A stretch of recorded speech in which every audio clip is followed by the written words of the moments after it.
Welcome back to Unit 16's review, McRacist. Now, corporate headquarters of McDonald's have been accused of inspecting Black-owned franchises with far more frequency and forcing Black owners to change their ways in unrealistic timeframes. Now, if Black owners of McDonald's do not comply with the orders of corporate headquarters, then they could be forced to sell off their franchises in terms that are dictated by McDonald's itself. Comply.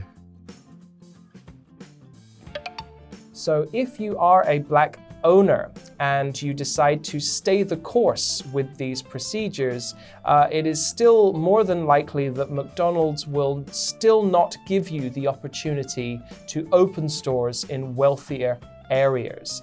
As a result of this, a lot of people have complained and are planning to sue.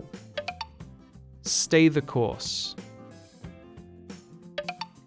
However, perhaps we should bear in mind that Herman Petty was only offered a franchise in South Chicago in 1968, where other people were too scared to do business.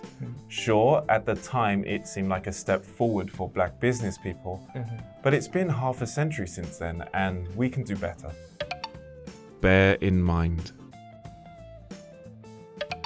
In your community, what are some businesses that are operated as franchises?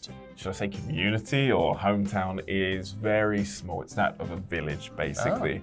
So, to be honest, I don't know. We don't really have any franchises. If I go into London, sure, you'll find many, but Yes. None that I know of in my hometown. What about you? Well, yeah, I grew up in London, and my first job actually was at Domino's Pizza.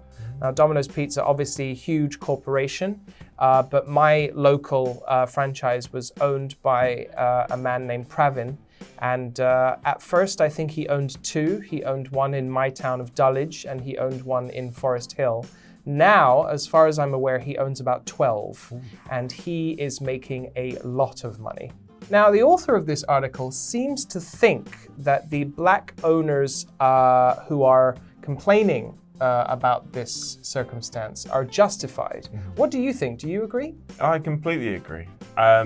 Sure, like the article said, it seemed like a step forward back at that time. However, it's just, taken place in these crime-ridden areas, and I feel like nothing has really been done to stop this over 50 years. So, yeah, I definitely feel like the complaints are justified.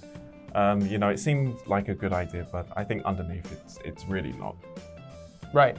Yes. I mean, as far as I can tell, I really don't see how you can justify someone who is a successful business person who has proven themselves to be a successful businessman. That's it for the review, and we'll see you back here for the next unit.